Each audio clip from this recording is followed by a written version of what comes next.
இல்லடா ஒரு வேலை ஒன்று பார்த்துக்கிட்டு இருந்தியே, இந்த மொழிப்போர் தியாகிகளை பற்றிலாம் போய் பேட்டிலாம் எடுத்துகிட்டு இருந்தியே, அது என்னாச்சுன்னு அப்பப்போ கேட்பார். யார் கேட்பாரு? என்னுடைய அண்ணன். சரி. இவர் திருமுருகன் காந்தி பார்த்துட்டு அது என்னாச்சு தோழர் அப்படின்னு சொல்லி நான் கேட்டேன். தோழர் அந்த ஃபைலே தொலைஞ்சு போச்சு. என்னங்க இது சர்வசா 3 ஆண்டு உழைப்பு ரொம்ப சர்வசாதாரணமாக சொன்னார். என்னுடைய ஸ்டூடியோவில் தான் மே 17க்கான அந்த கூட்டங்கள், அதாவது என்ன சொல்கிறது, அந்த 20-30 தோழர்களை வந்து என்னுடைய ஸ்டூடியோவில் வச்சு தான் அதை அடுத்து நம்ம என்ன செய்யணும் அப்படின்றத பேசவே ஆரம்பிப்பாங்க. இன்றைக்கி நான் அவங்களுக்கு சங்கியாக போயிட்டேன். நான் எடுத்த மொழிப்போர் தியாகிகளுக்கு 12 மணி நேர தொகுப்பு அவர்கிட்ட தான் இருக்கு. இது வெளியில வந்துச்சுன்னா அன்றைய திமுக இப்படி ஆட்சிக்கு வந்த பிறகு மாணவர்களுக்கு எதிராக எப்படி இருந்தாங்கன்ற ஒரு செய்தி வெளியில வரும். இன்னொன்னு, இவர்கள் சொல்லக்கூடிய பெரியார் அம்பலப்பட்டு போய் விடுவார். இப்ப எனக்கு என்ன தெரியுமா பெரிய வருத்தம், அதுல எனக்கு பேட்டி கொடுத்த இன்குலாப் ஐயா உயிரோட இல்ல, ஜெயபிரகாசம் ஐயா உயிரோட இல்ல, சேரமன் ஐயா ரொம்ப வயதாயிருச்சு, மன்னன் உயிரோட இல்ல. நான் யார்கிட்ட போய் கேட்பேன், எவ்வளவு பெரிய வீரர்கள் தெரியுமா அவங்க. திருமுருகன் காந்தி பண்ணியிருக்கிற இந்த வேலை எச்சத்தனமா இல்ல? இனப்படுகொலை செஞ்சவனுக்கு ஓட்டு கேட்டவனா போவானாங்க. அதான் மாறிடுச்சு. 10 வருஷம் தண்டனை கொடுத்துட்டோம் இல்ல? ஆமா, இவங்க ஐநா சபை பிரசிடென்ட், இவங்க தண்டனை கொடுத்துட்டாங்க. இன துரோகிகள். திருமுருகன் காந்தி எல்லாம் வந்துட்டு இப்ப பண்ணிக்கிட்டு இருக்கல இன துரோகம். மோடி மதுரைக்கு வந்தப்ப இதே கோபேக் மோடி செஞ்சாங்கல்ல, ஏன் இப்ப ஏன் செய்யல? காரணம் எல்லாம் அப்படியே இருக்குல்ல. அப்ப எனக்கு இதெல்லாம் பார்க்கும்போது நான் எடுத்த ஆவணப்பட வெளியில வந்துச்சுன்னா இது திமுகக்கு எதிராக போயிரும், பெரியார் அசிங்கப்பட்டு போயிருவாரு அப்படின்ற ஒரு கிரிமினல் மைண்டு உள்ளவன் தானே இப்படி சொல்லுவான். தோழர், நீங்க தானே தோழர் இந்த மே 17 இருந்து மீத்தேன் அவர் ஒரு ஆவணப்படம். சரி, அது தங்கப்பா அவர் சொன்னாரு, இப்ப போய் யூடியூப்ல போய் பாருங்க, அந்த ஆவணப்படமே கிடையாது தோழர். மீத்தேன் ஆவணப்படம் யூடியூப்ல இல்லைங்களா? இல்ல.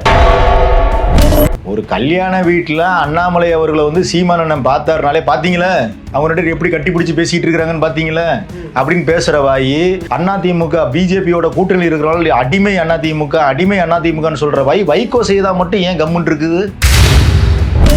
சமூக நீதி பேசுவாங்க. புரிஞ்சாங்குளம்னு ஒரு ஊர் இருக்குதுங்க, கோவில்பட்டி பக்கத்துல. காந்தாரி அம்மன் கோயில் விவகாரம். திருமுருகன் காந்தியோட நிலைப்பாடு என்னன்னு கேளுங்களேன். அது எடப்பாடி பழனிசாமியா இருக்கட்டும், ஓ பன்னீர்செல்வமா இருக்கட்டும், தங்கம் தென்னரசுவா இருக்கட்டும், சீமானாக இருக்கட்டும், டிடிவி தினகரனா இருக்கட்டும், திருமாவளவனாக இருக்கட்டும், வேல்முருகனாக இருக்கட்டும், கிருஷ்ணசாமியாக இருக்கட்டும், ஐயா ஜான் பாண்டியனாக இருக்கட்டும், இவர்களில் யாரும் ஆட்சி அதிகாரத்துக்கு வந்து விடக்கூடாது. ஆட்சி அதிகாரத்திற்கு வந்தால் திருமுருகன் காந்தி போன்றவர்கள் தொடர்ச்சியாக அடிமைகள்னு இவங்களை மட்டம் தட்டிக்கிட்டே இருப்பார். ஆனால் மாறாக ஸ்டாலின், உதயநிதி ஸ்டாலின், வைகோ, துரை வைகோ, சேகர் பாபு, KKSSR ஆகியோர் வந்தால் கப்பு சிப்புன்னு இருப்பாங்க. இதுதாங்க அரசியல்.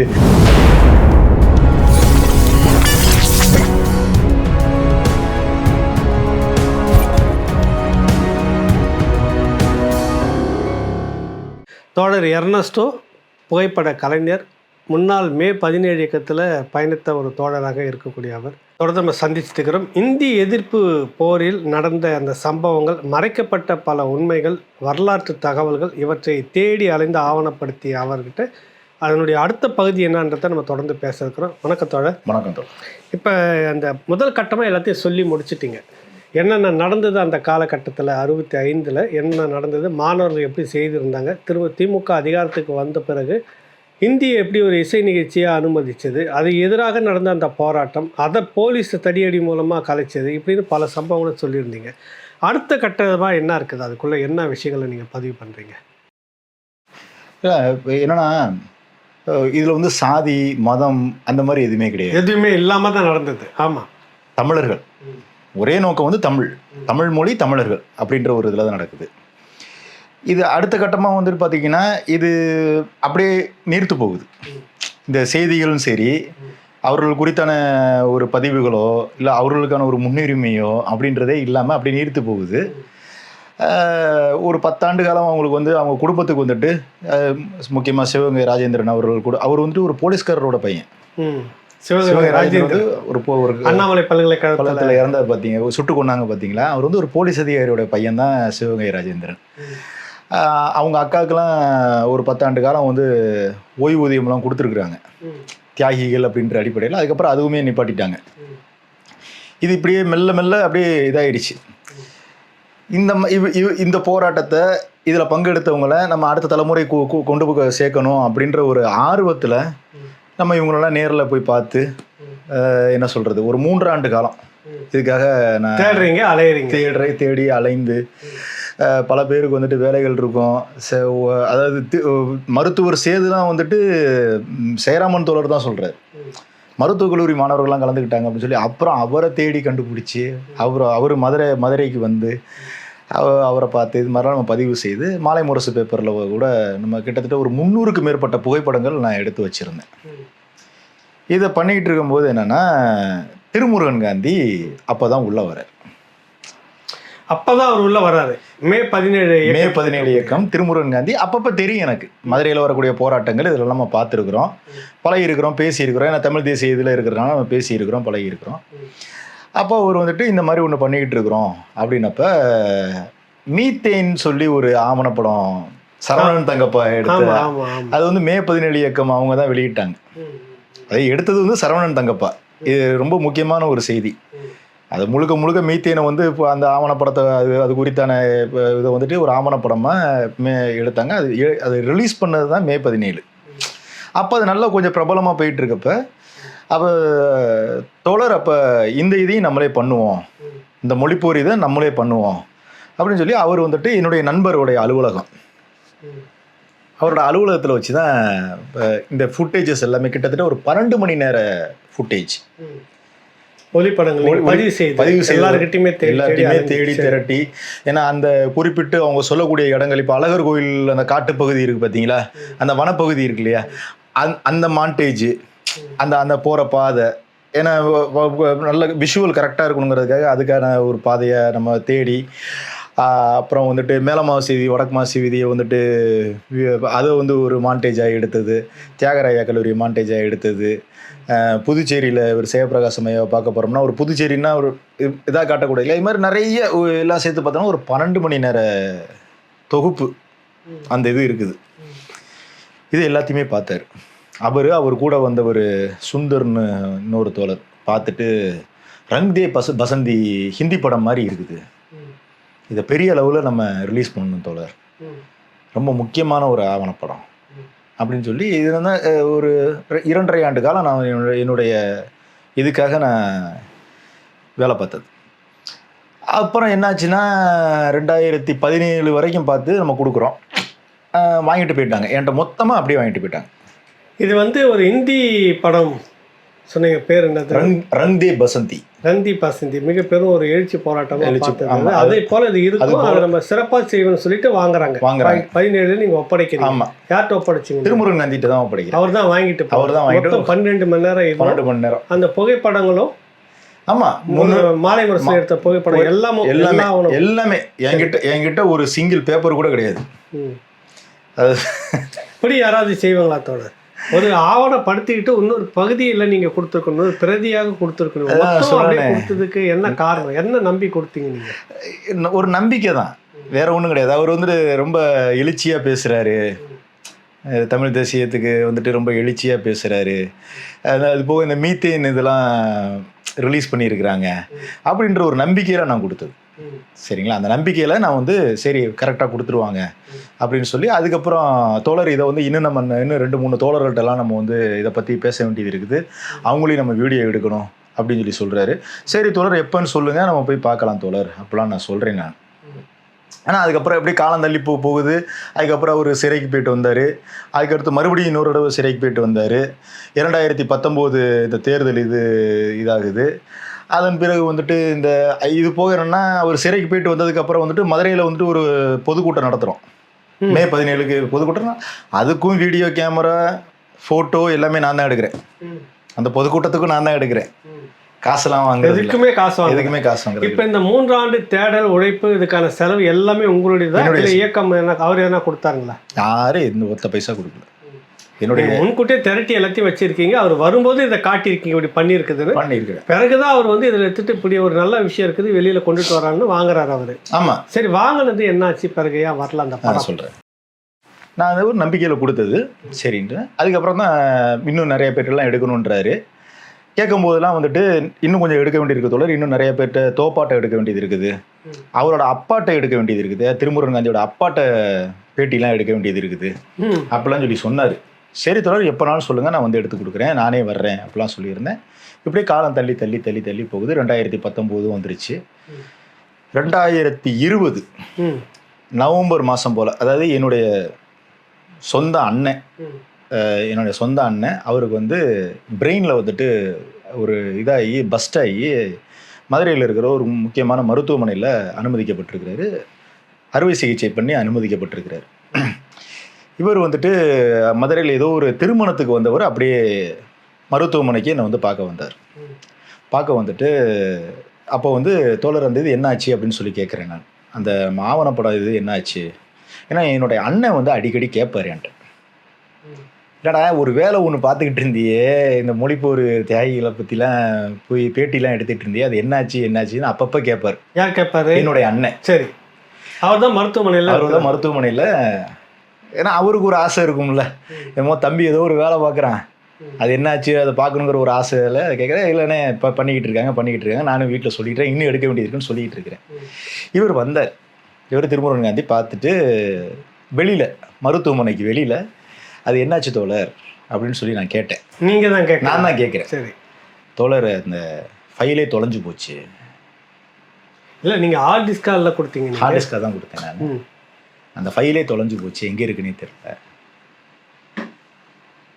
என்னங்க அது சர்வசா 3 ஆண்டு உழைப்பு ரொம்ப சர்வசாதாரணமாக சொன்னார். பசங்க எங்கே வச்சாங்கன்னு தெரியல, ஃபைலே தொலைஞ்சு போச்சு. ஆனால் பெரியார் பண்ணது பெரிய துரோகம் தோழர். திருமுருகன் காந்தி பதிவு செய்தது என்கிட்ட. திருமுருகன் காந்தி என்கிட்ட, மறுபடியும் சொல்கிறேன், நான் கேட்குறேன் தோழர், அந்த மொழிப்போர் ஆவணப்படம் அந்த ஃபைல்லாம் என்னாச்சு அப்படின்ற நான் வந்து என் அண்ணனை மனசில் வச்சுட்டு நான் கேட்குறேன் நான். ஏன்னா அவர் பார்க்கணும்னு சொல்கிறாரு, அது என்னாச்சு அப்படின்றத மனசில் வச்சுட்டு நான் கேட்குறேன். தோழர், அந்த ஃபைலே தொலைஞ்சு போச்சு தோழர், பசங்க எங்கே வச்சாங்கன்னு தெரில, தொலைச்சிட்டாங்க. ஆனால் பெரியார் செய்தது பெரிய துரோகம் தோழர். அவர் சொல்கிறாரு. சரி, மொழிப்போர் விஷயத்தில் பெரியார் செய்தது பெரிய துரோகம் அப்படின்னு திருமுருகன் காந்தி பதிவு செய்தது உங்ககிட்ட, என்கிட்ட. எனக்கு இந்த மருத்துவமனை இந்த ப்ரெஷர் வேற. சரி, இவர் வேற இப்படி சொல்கிறாரு, நம்ம ரொம்ப போட்டு இது பண்ணிக்கிட வேணாம், சரி விடுங்க அப்படின்னு சொல்லிட்டு நானும் போயிட்டேன். இவர் வந்து சந்தித்து ஒரு வாரத்திலேயே என்னோட அண்ணனும் இறந்துடுறார். தவறிட்டார். இது இல்லாமல் டிசம்பர் 2ஆம் தேதி தவறிட்டார். அதன் பிறகு வந்துட்டு திருமுருகன் அதான் அது அப்படியே முடிஞ்சிருச்சு. எது சாப்டர் அதோட முடிஞ்சிருச்சு. நானும் எந்த ஒரு நம்பிக்கையில் இருந்தேன்னா, சரி உண்மையிலே தொலைச்சிட்டாங்க போல, ஃபைலை எங்கேயும் மிஸ் பண்ணிட்டாங்க, நம்மகிட்ட பொய் சொல்ல மாட்டாங்க, ஒரு நம்பிக்கையில் நானும் இதை வந்துட்டு இது என்ன பண்ணுறது, நம்ம இந்த குடும்பம் இந்த இதில் அப்படியே பிஸி ஆகிட்டோம். 2021 ஜனவரி மாதம் 17ஆம் தேதி என்னை சந்திச்சார் திருமுருகன் காந்தி. அதன் பிறகு மதுரைக்கு வராரு. 2021 ஜனவரி 17 என்னை வந்து சந்திக்கிறாரு. இது என்னடா இப்படி வரிசையாக துக்கமாக சொல்கிறேன்னு நினைக்காதீங்க. எனக்கு தேதி ஏன் சரியாக ஞாபகம் இருக்குதுன்னா, ஜனவரி 18 என்னுடைய அம்மாவும் தவறுறாங்க. ஏன்னா அண்ணன் இறந்த அதிர்ச்சியில் ஒரு 40-45 நாளில் அவங்களுக்கு ரொம்ப இதாகி மருத்துவமனையில் ஜனவரி 8ஆம் தேதி சேர்த்துட்டோம். தினமும் நான் தான் அவங்கள போய் பார்த்துட்டு வந்துட்டு இருக்கிறேன். ஜனவரி 17ஆம் தேதி எனக்கு அவர் அழைக்கிறாரு, தோழர் உங்களை சந்திக்கலாமா பார்க்கலாமா, பழங்கணத்தத்தில் இருக்கிறேன் அப்படின்னாரு. ஏன்னா 18ஆம் தேதி எங்கள் அம்மா இறக்குறாங்க. அதனால அதுக்கு முதல் நாள் எனக்கு ஞாபகம் இருக்குது. அதனால அந்த தேதி எனக்கு ஞாபகம் இருக்குது. தோழர், இந்த மாதிரி நம்ம பெரியாரிய கூட்டமைப்பில் வந்துட்டு திமுக காங்கிரஸுக்கு வந்துட்டு வர்ற தேர்தலில் வந்து ஆதரவு தெரிவிக்கலான்னு இருக்காங்க. திமுக காங்கிரஸுக்கு? ஆமாம். இல்லை, அதுக்கு முந்தின காலகட்டத்தில் திமுக காங்கிரஸுக்கு எப்போதும் வேலை செய்கிறதால முடிவு அப்படி எடுத்திருந்தாங்களா? முன்னாடி எடுத்திருந்தாங்க. சரி, இப்போ என்ன வந்தது? என்னன்னா ஃபாசிச பாஜக வந்துடும் தோழர், அண்ணா திமுக கூட்டணியில் இருக்கிறாங்க, ஃபாசிச பாஜக வந்துடும் அப்படின்னப்ப நான் என்ன சொன்னேன்னா, இல்லை தோழர், எனக்கு இனப்படுகொலை வந்து இன்னும் எனக்கு ஞாபகம் இருக்குது. இதே திமுக காங்கிரஸ் தான் 2009 என்ன பண்ணாங்கன்னு எல்லாருக்குமே தெரியும். இவங்க வந்து தமிழர்களை காப்பாற்றுவாங்கன்ற நம்பிக்கை எனக்கு கிடையாது. எதிரியோட சண்டை கூட போட்டுடலாம். இல்லை தோழர், மற்ற தோழர்கள் என்ன சொல்கிறேன்னா, மூச்சு விடணும், ஒரு ப்ரீத்திங் கேப்பு கிடைக்கணும். ஏன்னா அடுத்தடுத்து போராட்டங்கள்லாம் பண்ண முடியாது, சிறைக்கெல்லாம் செல்ல முடியாது. ஏன் இவங்க வந்தாப்புல மட்டும் போராட விட்டுருவாங்களா? இவங்க வந்தாப்புல மட்டும் நம்மளை காப்பாற்ற போகிறாங்க? ஏற்கனவே நம்ம பட்டிருக்கிறோம் தோழர். 2009 நம்ம கண்ணெதிரையே பார்த்துருக்குறோம். சுற்றி கைது பண்ணி உள்ள வச்சு எத்தனையோ இதை பார்த்துருக்குறோம். நமக்கு அந்த இது வேணாம், எனக்கு அதில் விருப்பம் கிடையாது அப்படின்னு சொல்லிட்டு நான் வந்துட்டேன். வந்த பிறகு இவங்க வந்து தொடர்ச்சியாக என்ன பண்ணாங்கன்னா, திருமுருகன் காந்தி அவர்கள் வந்துட்டு 2021 சட்டப்பேரவை தேர்தல் பரப்புரைக்கு முன்னாடி சென்னை பிரஸ் கிளப்பில் என்ன பேசுகிறாருன்னா, நாங்கள் வந்து இந்த தேர்தலில் வந்துட்டு எங்கள் இயக்கத்துக்கு ஆதரவாக இருந்த மதிமுக, விடுதலை சிறுத்தைகள், தமிழக வாழ்வுரிமை கட்சி, கம்யூனிஸ்ட் கட்சி, ஆமாம் எஸ்டிபிஐ, இவங்க போட்டியிடுற வேட்பாளர்களுக்கு மட்டும் நாங்கள் ஆதரவு பரப்புரை பண்ண போகிறோம் அப்படின்னு சொல்லி ப்ரெஸ் கிளப்பில் ஒரு அறிவிப்பு வச்சார். வச்சுட்டு மதுரைக்கு பிறகு அதற்கு பிறகு வச்சுட்டு தான் மதுரைக்கு வரும்போது தான் உங்ககிட்ட இந்த காரணத்தை சொல்கிறாரு. எனக்கு இந்த காரணத்தை சொல்லிடுறாரு. நான் இதில் விருப்பம் கிடையாது, திமுக காங்கிரஸ்க்குலாம் நல்லா இது பண்ண முடியாது அப்படின்னு சொல்லிட்டு நான் வந்துட்டேன். அவர் வந்துட்டு அதன் பிறகு ஒரு மார்ச் மாதம் போல் வந்துட்டு இந்த மாதிரி தேர்தல் தேதி அறிவித்த உடனே சென்னை ப்ரெஸ் கிளப்பில் இந்த மாதிரி சொல்கிறார், இந்தந்த கட்சிகளுக்கு நாங்கள் ஆதரவு தெரிவிக்க போகிறோம் சொல்லிட்டு மதுரைக்கு வர்றாரு. மதுரையில் ஒரு தொகுதி மதிமுகவும் இன்னொரு தொகுதி கம்யூனிஸ்ட் கட்சியும் போட்டியிடுறாங்க. அப்போ வந்து தமிழ்நாடு ஹோட்டலில் இருக்கிறாரு, எனக்கு ஃபோன் பண்ணுறாரு, வர முடியுமா தோழர்னாரு. போனேன். என்னங்க அப்படின்னா, தோழர் இன்னைக்கு வந்துட்டு கம்யூனிஸ்ட் வேட்பாளருக்கும் மதிமுக வேட்பாளருக்கும் பரப்புரை பண்ண போகிறேன், அது வீடியோவாக எடுக்கணும் அப்படின்னாரு. எனக்கு நான் இப்படியே சிரிச்சிட்டு தான் சொன்னேன், எனக்கு இந்த ரெண்டு கட்சி மேலேயுமே எனக்கு பெரிய இது கிடையாது. ஏன்னா இனப்படுகொலை அப்போ வந்துட்டு கம்யூனிஸ்ட் கட்சி எனக்கு எதுவும் செஞ்சது கிடையாது, இந்த இதுக்கு வந்துட்டு எந்த ஒரு போராட்டமும் பண்ணது கிடையாது.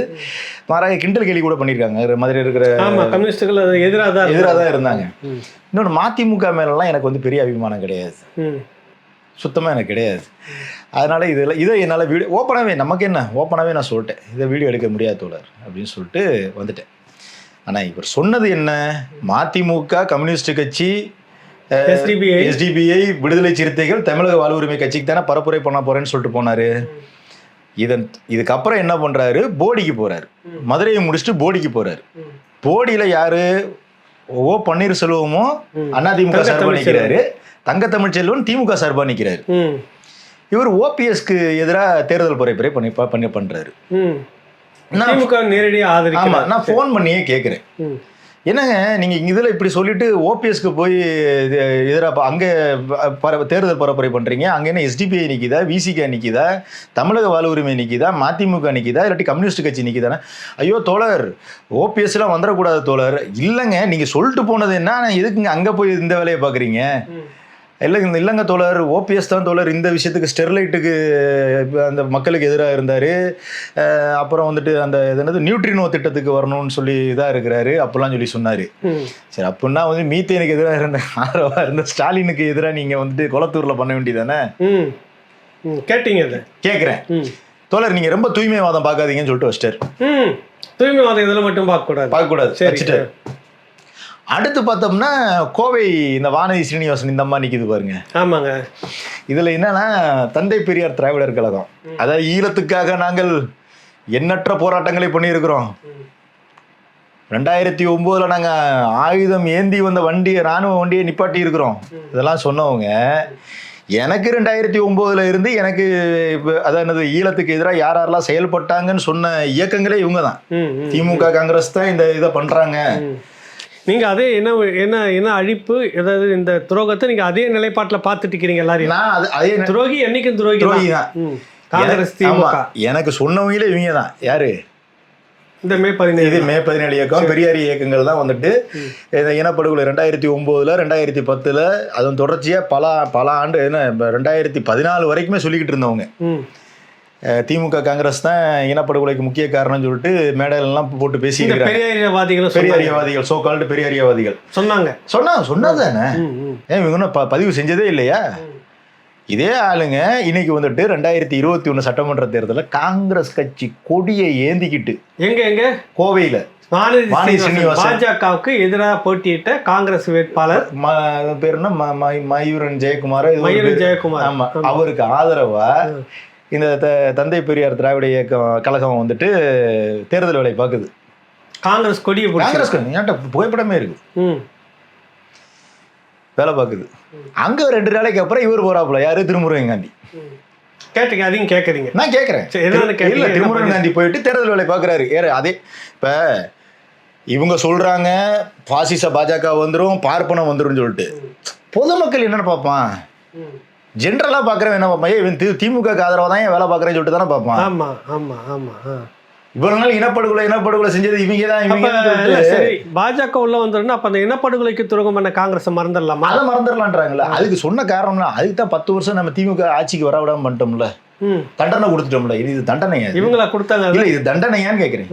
இது தண்டனையா? 1.5 லட்சம் உயிரை இதா இருக்குது, அது தண்டனையா?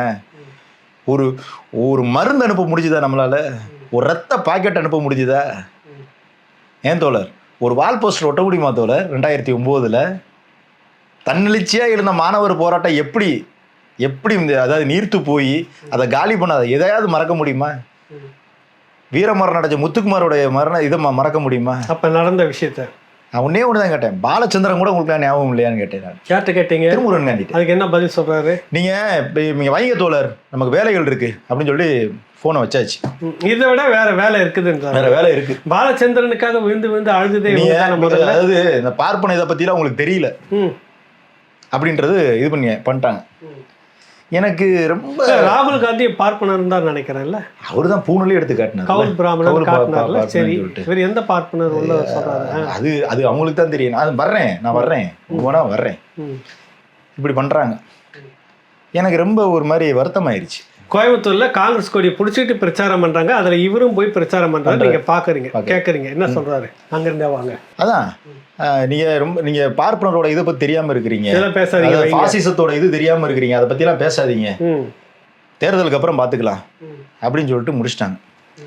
அதன் பிறகு தேர்தலும் முடிஞ்சிருது. ஒரு ஜூலை மாதம் போல என்னுடைய ஸ்டூடியோவுக்கு பார்க்க வர்றார். 2021 தேர்தல் முடிஞ்ச பிறகு ஜூலை மாதம். அதுக்கு முன்னாடி 2016 அந்த நான் சொன்னேன் இல்லையா, மதுரையில் பொதுக்கூட்டம் நடத்தினதே, மே 17 இயக்கத்துக்கு நடத்தினதே மதுரை தோழர்கள் நான்லாம் சேர்ந்தேன். என்னுடைய ஸ்டூடியோவில் தான் மே 17க்கான அந்த கூட்டங்கள், அதாவது என்ன சொல்கிறது, அந்த 20-30 தோழர்கள் வந்து என்னுடைய ஸ்டூடியோவில் வச்சு தான் அதை அடுத்து நம்ம என்ன செய்யணும் அப்படின்றத பேசவே ஆரம்பிப்பாங்க. அதுக்கெல்லாம் என்னோட ஸ்டூடியோ தான் பயன்படுத்தினாங்க. இன்னைக்கு நான் அவங்களுக்கு சங்கியாக போயிட்டேன். அந்த கருஞ்சட்டை பேரணிக்கு வந்து 3 வீடியோ கேமரா, ட்ரோனு, ஸ்டில்லு எல்லாமே நான் தான் பண்ணேன். அந்த புகைப்படங்கள்லாம் இன்னும் அவங்க இதில் இருக்கும், அவங்க வெப்சைட்டில் இருக்கும், வச்சுருப்பாங்க. அது எல்லாத்துக்குமே நான் தேவைப்பட்டேன். இப்போ எதிர்த்து கேள்வி கேட்கும்போது, சரி கோயம்புத்தூரில் இந்த இது நடந்து ஜூலை சட்டமன்ற தேர்தல் முடிஞ்சு என்னுடைய ஸ்டூடியோவுக்கு வராரு. வந்துட்டு, இல்லை தோழர், நான் எவ்வளவோ கோவை தோழர்கள்ட்ட சொன்னேன் காங்கிரஸ்க்கு இவ்வளோலாம் இறங்கி வேலை பார்க்க வேணான்னு, அவங்க கேட்கல. இவர் ஏன் போனார் நீங்கள் கேட்டீங்களா? நான் என்ன கேட்டேன்னா, இப்படி தான் கேட்டேன், அந்த பாலச்சந்திரன் கூட உங்களுக்கு ஞாபகம் இல்லையா தோழர், தேசிய தலைவருடைய மகன்? இல்லை எப்படி தோழர், இப்படிதான் கேட்டேன். அப்பயும் நான் தோழர் தான் சொன்னேன். எப்படி தோழர், என்ன இது, என்ன அர்த்தத்தில் நீங்கள் வந்துட்டு இந்த மாதிரிலாம் பண்ணுறீங்க அப்படின்னப்போ தலை குனிஞ்சிட்டு, விடுங்க தோழர், திமுகவை பற்றி தெரியாதா, இவங்க பண்ணியிருக்கிற ஊழலுக்கு வந்துட்டு என்ன சந்தோஷமாக இருக்க போகிறாங்க, பார்த்துக்கலாம் தோழர், அடுத்த தேர்தலில் பார்த்துக்கலாம் தோழர் அப்படின்னு சொல்லிட்டு நான் கடைசியாக அவரை நேருக்கு நேர் சந்தித்தது அன்று தான். சரி, அப்போவாவது அந்த வீடியோ பதிவெல்லாம் ஆவணம்லாம் என்னன்னு கேட்டிங்களா? இல்லை, நான் அந்த இதில் இந்த 2020 இவர் இப்படி சொல்கிறாருங்கிறத வந்துட்டு சரி தொலைச்சிட்டார் போல அப்படின்னு தான் நான் நினச்சது. எனக்கு வந்துட்டு இவருடைய நடவடிக்கைகள் அடுத்து எப்படி இருக்குதுன்னா, நீங்களே பார்த்துருப்பீங்க. இந்த அதாவது அதிமுக ஆட்சியில் இருக்கும்போது இதே திருமுருகன் காந்தி வார்த்தைக்கு வார்த்தை அடிமை அதிமுகன்னு சொல்லிட்டு வந்துட்டு இருந்தாங்க. இந்த 2021 தேர்தல் பரப்புரையில் நீங்கள் பார்த்தீங்கன்னா திருமுருகன் காந்தி வைக்கிறது 2 விஷயத்தை வந்து மாறி எல்லா பரப்புரையிலையும் சொல்லிட்டு வருவார். அனிதாவை பார்த்தீர்களா, அனிதாவின் நிலைமை நமது அடுத்த பிள்ளைகளுக்கு வந்துவிடக்கூடாது, நீட் தேர்வுக்கு. ஸ்னோலின் அந்த தங்கை என்ன செய்தால், ஸ்டெர்லைட் துப்பாக்கி சூடு படுகொலையில் வாயிலே அடிப்பட்ட தோழர். இந்த 2 விஷயத்த அனிதா, ஸ்னோலினை இந்த 4 ஆண்டுகளில் எங்கேயாவது ஒரு இடத்துல திருமுருகன் காந்தி பயன்படுத்தி நீங்கள் பார்த்துருக்கீங்களா? பதிவே கிடையாதுங்க. ஏங்க, ஸ்னோலின் இறந்து அந்த ஸ்டெர்லைட் துப்பாக்கி இது செஞ்ச அந்த அதிகாரிகள் பதவி உயர்வு கொடுத்துருக்குறாங்கங்க. அந்த விசாரணை அறிக்கையை வந்து முடக்கி வச்சிருக்கிறாங்க. அது மேலே நடவடிக்கை கிடையாது. அப்படிங்கும்போது அதை பத்தி எங்கேயுமே பேசலையே. பிறகு நிறைய மாணவர்கள் அனிதாக்கு அப்புறம் நிறைய இருந்திருக்காங்க இந்த 4 வருஷத்துல ஏதாவது ஒரு பதிவு. இப்ப சட்டமன்ற இதுல வந்துட்டு முதலமைச்சர் சொல்றாரு எங்களால நீட்டுக்கு எதுவுமே செய்ய முடியாதுன்றாரு. அதுக்கு ஏதாவது ஒரு போராட்டம் எதுவுமே கிடையாது.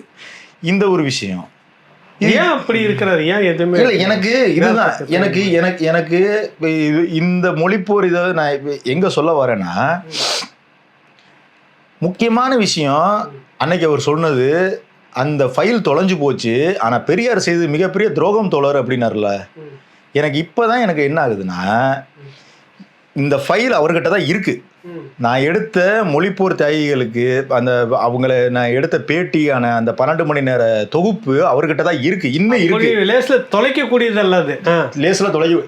இது வெளியில வந்துச்சுன்னா திமுக, அன்றைய திமுக ஒரு எழுச்சியா 65ல மாணவர்களுக்கு ஒரு ஊக்கத்தை கொடுத்த திமுக, அதுக்கப்புறம் அந்த மாணவர்களுக்கு எதிராக எப்படி ஆட்சிக்கு வந்த பிறகு மாணவர்களுக்கு எதிராக எப்படி இருந்தாங்கன்ற ஒரு செய்தி வெளியில வரும். ரொம்ப ஒரு வரலாற்று செய்தி. இன்னொன்று, இவர்கள் சொல்லக்கூடிய பெரியார் அம்பலப்பட்டு போய் விடுவார். பெரியார் அம்பலப்பட்டு விடுவார். இதுக்காக தான் சரி, இந்த திமுக பற்றி தெரிஞ்சுக்கிட்டோம், சமுதாயம் பெரியாரை பற்றி தெரிஞ்சுக்கிட்டோம், அதில் அவருக்கு என்ன வந்தது? நடந்ததாவே தெரிஞ்சுக்கிட்டோமே, ஏன் அவருக்கு என்ன வந்தது? மறைக்கிறோம். இல்லை, என்னன்னா இவங்க திராவிட முன்னேற்ற கழகத்துக்கு உறுப்பினர் மட்டும்தான் கிடையாதே தவிர திமுகவின் சொம்புன்னு தான் நான் பார்க்குறேன். ஏன்னா திமுகவோட லட்சணம் வெளியில வந்துடும். பெரியாரோட மொழிக்கு எதிராக இப்போ பிரச்சனை என்ன? பெரியார் வந்து தமிழ் மொழிக்கும் தமிழர்களுக்கும் முற்றிலும் எதிராக தான் இருந்திருக்கிறாருங்கிறதா இங்க ஒரு பரப்புரை போயிட்டு இருக்குது. இப்ப இந்த விஷயம்லாம் வெளியில வந்துருச்சுன்னா பெரியாருன்ற அதுவும் அந்த சம்பந்தப்பட்ட அந்த போராட்டத்துல 50 ஆண்டுகளுக்கு முன்னாடி பங்கேற்று இப்போது 75-80 வயதில் இருக்கக்கூடியவர்களே இன்டெலெக்சுவல், அவங்க எல்லாருமே அவங்களே நேரடியா கொடுக்குற வாக்குமூலம். அவங்க எல்லாருமே கொடுக்குற வாக்குமூலம் எவ்வளவு பெரிய விடயம் வந்து. அதாவது தோழர், ஏன்னா ஒருவேளை அங்க வித்துட்டாரா இல்ல கொடுத்துட்டாரா இல்ல வேற ஏதாவது பண்ணியிருக்கிறாரா? எனக்கு தெரிஞ்சு நான் என்ன யோசிக்கிறேன்னா, அது அவர்கிட்ட தான் இருக்கும். உங்களை மாதிரி ஊடகவியாளர்கள் யாராவது வேணா கேட்டு வேணா வாங்கித்தாங்க. இது எனக்கு பயன்பெறுதோ இல்லையோ, இதுல எனக்கு பேர் வரணும் அப்படிங்கிறதெல்லாம் கிடையாது. அதுல இயக்கம்னு கூட வேற யாரு உங்க மே 14 இயக்க பேர் கூட போட்டுக்கோங்க, எனக்கு கவலை கிடையாது. ஆனா மக்களுக்கு தெரியணும், இந்த சமுதாயத்துக்கு இப்ப இருக்கக்கூடிய தலைமுறையினருக்கு அந்த போராட்டத்தோட வீரியம் தெரியணும். தமிழர்கள் எவ்வளவு தூரம் இறங்கி வேலை பார்த்துருக்குறாங்கன்ற வேற எங்கேயுமே ஆவணம் கிடையாது தோழர். அது குறித்தான புத்தகங்கள் கிடையாது தோழர். அது குறித்தான திரைப்படங்கள் கிடையாது. அது குறித்தான ஆவணப்படங்கள் கிடையாது. எதுவுமே கிடையாது. இப்ப எனக்கு என்ன தெரியுமா பெரிய வருத்தம்? அதுல எனக்கு பேட்டி கொடுத்த இன்குலாப் ஐயா உயிரோட இல்லை, ஜெயபிரகாசம் ஐயா உயிரோட இல்லை, ஜெயராமன் ஐயா ரொம்ப வயதாயிருச்சு, மன்னன் உயிரோட இல்லை. நான் யார்கிட்ட போய் கேட்பேன்? பாண்டிச்சேரி ஜெயபிரகாஷ் ஐயா, புதுச்சேரி ஜெயபிரகாஷ் ஐயா அவரும் உயிரோட இல்லை. எவ்வளவு பெரிய வீரர்கள் தெரியுமா அவங்க? நீ அவங்க அதாவது அவங்கள இந்த தலைமுறைக்கு அடையாளப்படுத்தாம நீ தொலைச்சேன் அப்படின்னு சொல்றது எவ்வளவு கேவலமான ஒரு விஷயம். எவ்வளவு கேவலமான ஒரு விஷயம். நீ திருமுருகன் காந்தி பண்ணியிருக்கிற இந்த வேலை எச்சத்தனமா இல்லை?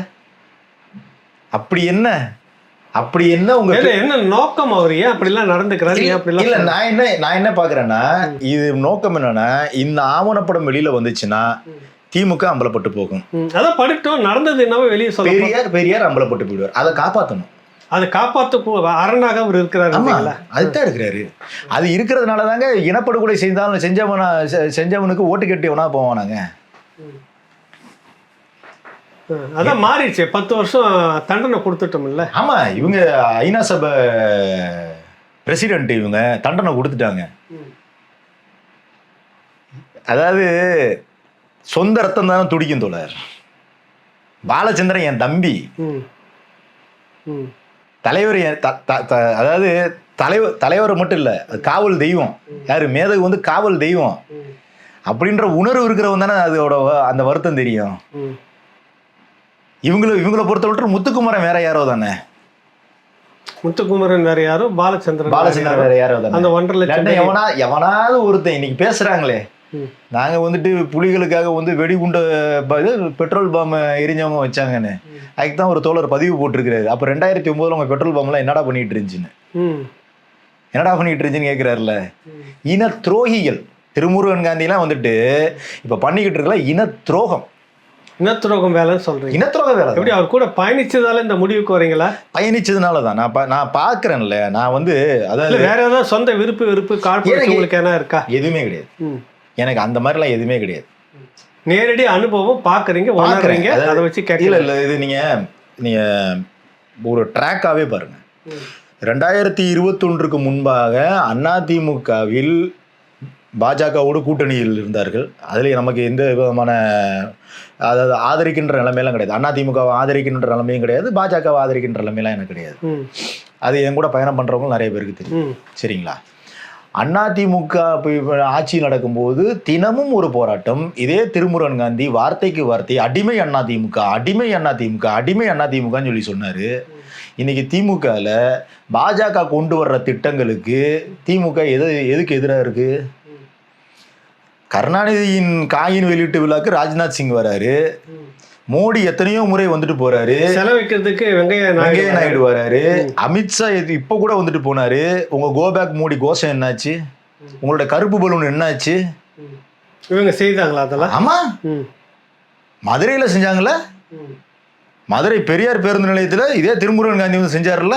கோபேக் மோடி மோடி மதுரைக்கு வந்தப்ப இதே கோபேக் மோடி செஞ்சாங்கல்ல. ஏன் இப்ப செய்யல? ஏன் செய்யல? காரணம் எல்லாம் அப்படியே இருக்குல்ல, எதிர்க்கக்கூடிய காரணம் இருக்குல்ல, ஒன்றும் இன்னும் இருக்குல்ல. அதே பாசிசம் தானே. என்ன நீட் என்ன போயிருச்சா?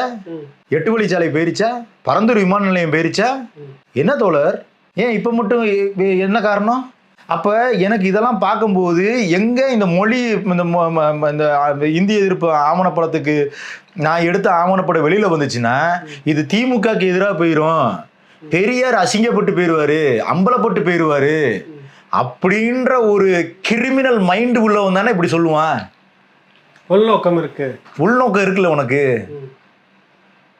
அந்த ஆவணப்படம் வெளியில வந்துச்சுன்னா இன்னைக்கு பெரியார்ன்றவரை வந்துட்டு இந்த தலைமுறையினர் தெரிஞ்சுக்கிடுவாங்க. நேரடி சாட்சிகள் அவங்களாம். யாரு? இன்குலாப் ஐயா, சேராமன் ஐயா, மன்னர் இவங்களாம் நேரடி சாட்சிகள். பெரியார் எப்படி இந்த இனத்துக்கு இருந்த மாணவர்கள், களத்துல இருந்த மாணவர்கள், அவங்க பெரியார் எப்படி இந்த இதுக்கு வந்துட்டு விரோதமா இருந்திருக்கிறாரு. இந்த மாணவர்களை வந்து சுட்டு கொல்லுங்க. சுட்டு கொன்னுட்டாங்களே. 400 பேருக்கு மேற்பட்டவர்கள். இந்தியாவில் எங்கேயுமே கிடையாது தோழர். அப்படி ஒரு போராட்டத்தை இந்த ஜல்லிக்கட்டு இதெல்லாம் வந்துட்டு அது வந்துட்டு வேற ஒரு அரசியல் மடைமாற்றம் தான் வச்சுக்கோங்க. இதெல்லாம் தன்னெழுச்சியா எழுந்த ஒரு போராட்டம். எந்த உலகத்துல நீங்க எந்த இனத்திலையும் பார்க்க முடியாது தோழர். ஒரு மொழிக்காக மாணவரோட பங்களிப்பு, அதுக்கு பேராசிரியர்கள், தமிழ் அறிஞர்கள் அவங்க இறங்கி வேலை பார்த்தது, பொதுமக்களோட ஆதரவு எங்கேயுமே கிடையாது. அது வெளியில தெரிஞ்சிடக்கூடாதுன்னு சொல்லிட்டு நீ எவ்வளவு கிரிமினலா இது பண்ணியிருக்கிற. நான் அதுக்கப்புறம் சரவணன் தங்கப்பாவை நான் மீட் பண்றேன். சரி, எனக்கு மீட் பண்ணீங்க? அதான் எனக்கு இந்த டவுட்டு. எனக்கு இவரோட தொடர்ச்சியா இவர் திமுகவை எதுவுமே கேட்கும் போதெல்லாம் சொல்லுவாங்க, திமுகவை எதிர்த்து எவ்வளவு போராட்டங்கள் பண்ணியிருக்கிறோம் தெரியுமா, அது பண்ணியிருக்கிறோம். நீங்க பாருங்க, எல்லா போராட்டங்களும் இருக்கு. இவங்க நடத்தின போராட்டங்களா இருக்கட்டும், இல்லாட்டினா அறிக்கைகளா இருக்கட்டும், காவல்துறையினர் சரியில்லை. ஒரு வார்த்தை கூட இந்த திமுக அரசையோ தமிழக முதல்வரையோ எதிர்த்து ஒரு வார்த்தை இருக்காது. காவல்துறையினர் சரியில்லை, காவல்துறையினர் கருப்பாடுகள் இருக்கிறது, காவல்துறையினர் காவிகள் இருக்கிறார்கள், இப்படிதான் இருக்குமே தவிர வந்துட்டு அரசு அதிகாரிகள் சரியில்லை. ஏண்டா, காவல்துறையினர் யார் கட்டுப்பாட்டில் இருக்கிறாங்க? ஏன்னா அந்தமான் அரசு வேற நிக்கோபர் வேற எதனா ஒரு உகாண்டா அரசு கட்டுப்பாட்டில் இருக்குன்னு. ஆமா, அது மாதிரி கேட்டா நாங்க திமுக எத்தனை போராட்டம் பண்ணி, என்ன போராட்டம் பண்ணிருக்கிற சொல்லு, என்ன போராட்டம் பண்ணிருக்கிற? போராட்டம் நடத்தவே இல்லை. எங்க பண்ணிருக்கிறாங்க எனக்கு தெரியல. நான் விவசாயி மீது குண்டர் சட்டம் போட்டாங்க. இவங்க என்னங்க பண்ணாங்க? இவங்க இது அதிமுக பண்ணியிருந்தா சாலை மறியலுக்கு வந்துடும். சாலை மறியல், அடிமை அதிமுக. ஏன்னா தமிழ்ல வந்து நீங்க ஆட்சி அதிகாரத்தில் இருந்துடக்கூடாது. என்ன சொல்றீங்க? ஒரு தமிழர் வந்துட்டு ஆட்சி அதிகாரத்தில் இருந்துடக்கூடாது. மே 17 திருமுருகனுக்கு அந்த எண்ணம் இருக்கு. அந்த எண்ணம் இருக்கு தோழர், இருக்குன்றீங்களா? கன்ஃபார்மா இருக்கு.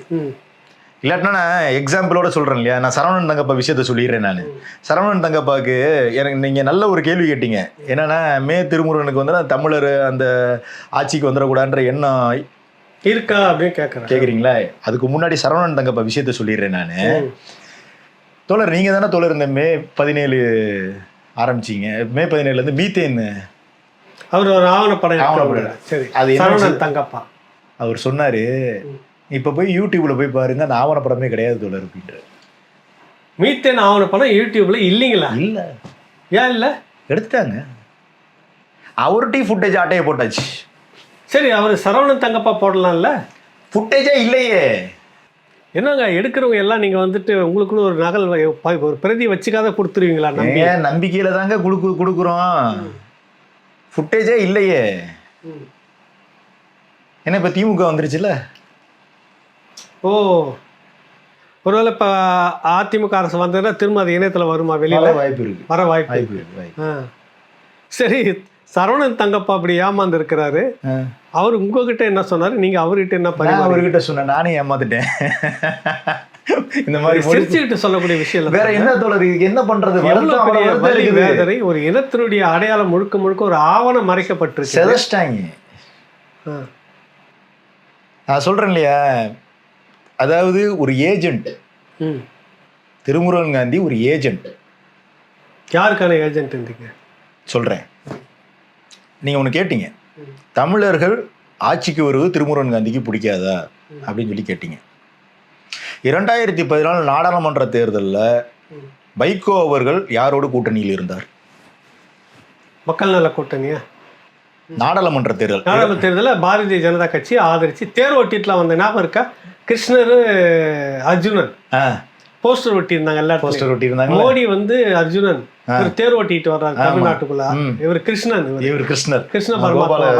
வைகோ அந்த போஸ்டர் பிரசித்தி பெற்றது. சொல்லுங்க, 14 நடந்த மே 17 இயக்கம் விருதுநகரில் போட்டியிட்ட வைகோவிற்கு ஆதரவாக தேர்தல் பரப்புரை செய்தது.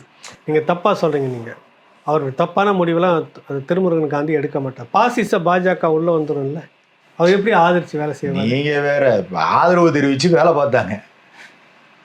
சாட்சி நானே இருக்கிறேன். மதுரை தானே என் ஊரு. விருதுநகர்ல வைகோவுக்கு ஆதரவாக பாஜக கூட்டணியில் இருந்த வைகோவுக்கு ஆதரவாக மே 17 இயக்கம் தேர்தல் வேலை செய்தது. சரி, இருக்கட்டும். நேரடியாக பாஜக நாங்கள் ஆதரிக்கல, வைகோவை தான் ஆதரிச்சோம் நாங்க. அது எப்படிங்க தோழர்? ஒரு கல்யாண வீட்டில் அண்ணாமலை அவர்களை வந்து சீமானண்ணன் பார்த்தாருனாலே பார்த்தீங்களா, அவங்க ரெண்டு எப்படி கட்டி பிடிச்சி பேசிகிட்டு இருக்கிறாங்கன்னு பார்த்தீங்களா அப்படின்னு பேசுகிற வாயி, பாசிச பாஜகன்னு சொல்கிற வாயி, அதிமுக பிஜேபியோட கூட்டணியில் இருக்கிறவங்க அடிமை அதிமுகன்னு சொல்கிற வாய் வைகோ செய்தால் மட்டும் ஏன் கம்முன்னு இருக்குது? ஏன் அதான் கேட்குறேன். ஏன் அங்கே மட்டும் கம்முன்னு இருக்கு? அதான் திராவிடம். சமூக நீதி பேசுவாங்க.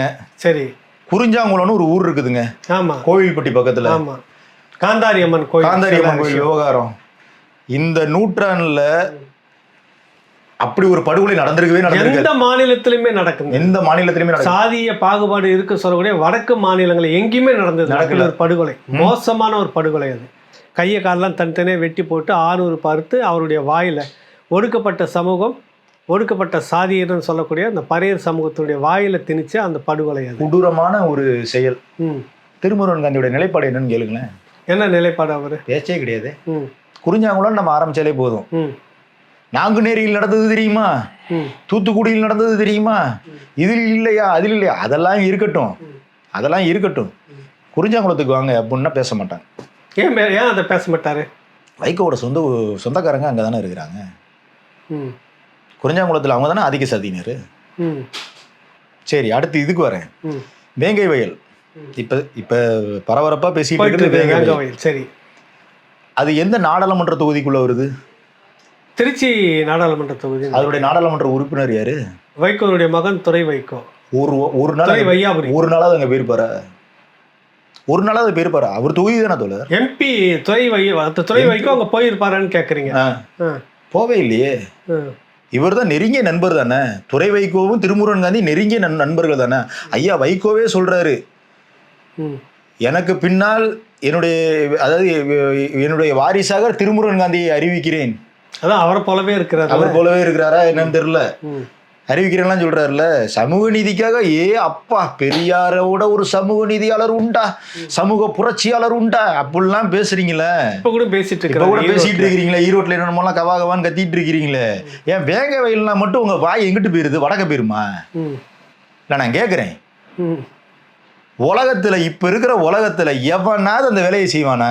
குடிக்கிற தண்ணியில கர்மத்தை கலந்து இப்ப அந்த மக்கள் மேலேயே பழிய போட்டு ஒரு மூதாட்டி இறந்து சொந்தக்காரங்க கூட அந்த ஊருக்குள்ள வரவிடாம அவ்வளவு ஒரு அட்ராசிட்டி நடந்துகிட்டு இருக்குது. ஒரு பெரியாரிய அமைப்புகளும் அங்க போய் மாட்டாங்க. ஒருத்தர் கூட நேரடியாக அங்க போய் எந்த பெரியாரிய அமைப்புகளும் போராடலையே, வெறும் போகலையே. ஏன்னா நடக்கிறது திமுக கவர்மெண்ட், பிரச்சனையாயிரும். பிரச்சனையாயிரும் என்ன, ஸ்டாலின் வருத்தப்படுவாரு. ஓ, அப்ப அவருக்கு பாதகம் இல்லாததான் நாங்க இயக்கம் நடத்தணும், அரசியல் நடத்தணும். அதுதான் பண்ணுவோம். அதுதான் திராவிடம். இவங்களோட அரசியலே தான் தொடர். சரி, சீமான் அண்ணாமலையும் ஒரு நிகழ்ச்சிக்கு வந்தப்ப கட்டி பிடிச்சிக்கிட்டாங்கன்றது பேசுறப்ப இப்ப வெங்கையா நாயுடுனுடைய இல்ல விழா நடந்துச்சு. வைகோ போயிருந்தாரு. வைகோ போயிருந்தாரு. இவங்களும் போயிருந்தாங்க. இவங்க யாரு? ஆளுங்கட்சியும் போயிருந்தாங்க. அண்ணாமலையும் போயிருந்தாரு. இதுல என்ன தப்பு இருக்கு தோழர்? கருத்து தான் சண்டை. அந்த மனுஷனோட எனக்கு என்ன சண்டை? இதுல என்ன தப்பு இருக்குது? எனக்கு நீ பாடம் நடத்துற இல்ல, கருத்து தான் சண்டைன்னு சொல்லுவாரு. ஆமா, இல்ல எனக்கு நீ பாடம் நடத்துற, நீ அவங்க கூட பேசிட்ட, இவங்க கூட பேசிட்ட. சீமானும் எச்ராஜாவும் சந்தித்து பேசினார்கள். நடக்காத ஒண்ணு குருமூர்த்தியும் சீமானும் சந்தித்து பேசினார்கள். நடக்காத ஒண்ணு குருமூர்த்தியே சொல்றாப்புல, 2009 திமுக எங்களுக்கு வந்துட்டு கேட்டாங்க கூட்டணி வச்சுக்கலான்னு, ஆனா மேல வந்து வேணான்ட்டாங்க அப்படின்னு. அதை பத்திலாம் உங்களுக்கு வாய் வராது. ஆனா தமிழர்கள் 96 திமுக ஆட்சிக்கு வர்றதுக்கு காரணமே குருமூர்த்தியும் துக்ளக் சோ ராமசாமி, ரஜினிகாந்த். அது அப்ப பார்ப்பனும் ஆரியம் அதை பேசணும் இல்ல, ஏன் பேச மாட்டேன்றாங்க? அதாவது இவங்க சௌரியத்துக்கு பேசுவாங்க தோழர். இவங்க சௌரியத்துக்கு பேசுறது. எனக்கு இதுக்கு மட்டும்தான் எனக்கு விடை தெரியல. வேங்கை வயலுக்கு ஏன் துறை வைக்க போகல? உன்னுடைய நண்பர் தானே. நீ தேர்தல் வேலை பார்த்துருக்கிற இல்ல? யார் தேர்தல்? திருமுருகன் காந்தி திருச்சியில துறை வைகோக்கு வந்துட்டு ஆதரவா தேர்தல் வேலை பார்த்தாரு. சரி, அந்த வகையில கேள்வி கேட்டிருக்கணும்ல. நீ எங்களை கேள்வி கேட்கிறாப்பா. சரிப்பா, நாங்க சமூக நீதிக்கு எதிரானவர்கள், நாங்கள் சமூக நீதிக்கு எதிரானவர்கள், நாங்கள் பேதங்கள் பார்ப்பவர்கள், என்ன சொல்ற உச்சபட்சமா நீ என்ன சொல்ற சங்கின்றல. நீ தூய்மையானவன் தானே ராஜா? நீ அப்பழுக்கற்றவன், இந்த சமூக நீதிக்காகவே வாழக்கூடியவன். ஏன் ராஜா துறை வைகோவை பார்த்து இந்த கேள்வி கேட்காம இருக்கிறீங்க? நாடாளுமன்ற உறுப்பினர் தானே தோழர், அங்க போங்க தோழர், நானும் வர்றேன் தோழர். வெங்கவேலுக்கு போய் அந்த மூதாட்டி இப்படி இது பண்ணிட்டு இருக்கிறாங்க தோழர், என்னன்னு போய் பார்ப்போம் தோழர், அந்த மக்களுக்கு ஆதரவா நிப்போம் தோழர். ஒரு அறிக்கை கிடையாதுங்க. எந்த நிமிடம் வரைக்கும் கிடையாது. துறை வைகோ அவர் தொகுதிக்கு உட்பட்டது அது என்னன்னு எட்டி பார்க்கல, அறிக்கையும் கிடையாது. எப்படி இவங்க சமூக நீதியை பத்தி பேசுறாங்க, பெரியாரை பத்தி பேசுறாங்க? ஏன்னா பெரியாரே பார்த்தது கிடையாது, வேற விஷயம். பெரியாரே சமூக நீதி பார்த்தது கிடையாது. இவங்கெல்லாம் சொல்லிக்கிட்டு இருக்கிறாங்க, எடுத்து படிக்கும் போது தானே தெரியுது. இது சொன்னதான் சங்கின்றாங்களே. சொல்லிட்டு போட்டோம். நான் என்ன கேட்குறேன், அது இன்னொரு நாள் கூட இன்னொரு எபிசோடா கூட வைப்போம். இவர் பெரியார் பேசுனதுக்கெல்லாம் நம்ம இன்னொரு எபிசோடு கூட வைப்போம் நம்ம. ஆனால் இவங்களோட நோக்கம் வந்துட்டு ஒன்று தான் தெரியும். இது எனக்கு தெளிவாக தெரிஞ்சிருச்சு. திருமுருகன் காந்தியின் நோக்கம் தமிழர்கள் ஆட்சி அதிகாரத்துக்கு வந்து விடக்கூடாது. அதில் ரொம்ப தெளிவாக இருக்கிறாங்க. அது எடப்பாடியாக இருக்கட்டும், ஐயா தங்கம் தென்னரசா இருக்கட்டும், நான் சொல்கிற பேர்கள் மட்டும் பார்த்துக்கோங்க. அது எடப்பாடி பழனிசாமியாக இருக்கட்டும், ஓ பன்னீர்செல்வமாக இருக்கட்டும், தங்கம் தென்னரசுவாக இருக்கட்டும், சீமானாக இருக்கட்டும், டிடிவி தினகரனாக இருக்கட்டும், திருமாவளவனாக இருக்கட்டும், வேல்முருகனாக இருக்கட்டும், கிருஷ்ணசாமியாக இருக்கட்டும், ஐயா ஜான் பாண்டியனாக இருக்கட்டும், இவர்களில் யாரும் ஆட்சி அதிகாரத்துக்கு வந்து விடக்கூடாது. ஆட்சி அதிகாரத்திற்கு வந்தால் இவங்கெல்லாம் பெரியாரை பேசிட்டு இருக்கிறாங்க, திமுக அனுசரணையா இருக்காங்க, இருந்தாலும் அவங்க ஒரு தனி செல்வாக்கு ஆட்சிக்கு வந்துடக்கூடாது. இவர்கள் யாராவது வந்தால் திருமுருகன் காந்தி போன்றவர்கள் தொடர்ச்சியாக அடிமைகள்னு இவங்களை மட்டம் தட்டிக்கிட்டே இருப்பார். திருமாவளவன் தோழர் வந்தாலுமே ஜான் பாண்டியன் வந்தாலுமே இவங்க இப்படி தாங்க பண்ணுவாங்க. ஆனால் மாறாக ஸ்டாலின், உதயநிதி ஸ்டாலின், வைகோ, துரை வைகோ, சேகர் பாபு, KKSSR ஆகியோர் வந்தால் கப்பு சிப்புன்னு இருப்பாங்க. இதுதாங்க அரசியல். இந்த நுணுக்கமான அரசியலை தெரிஞ்சுக்கிடாத வரைக்கும் தமிழர்கள் திருந்த போறது கிடையாது. நல்லது தொடர், நிறைய விஷயங்கள் அதிர்ச்சிகரமான பல பின்னணி தகவலோடு சொல்லியிருக்கீங்க. தொடர்ந்து நம்ம தொடர்ந்து சந்திப்போம், பேசுவோம். நன்றி, வணக்கம்.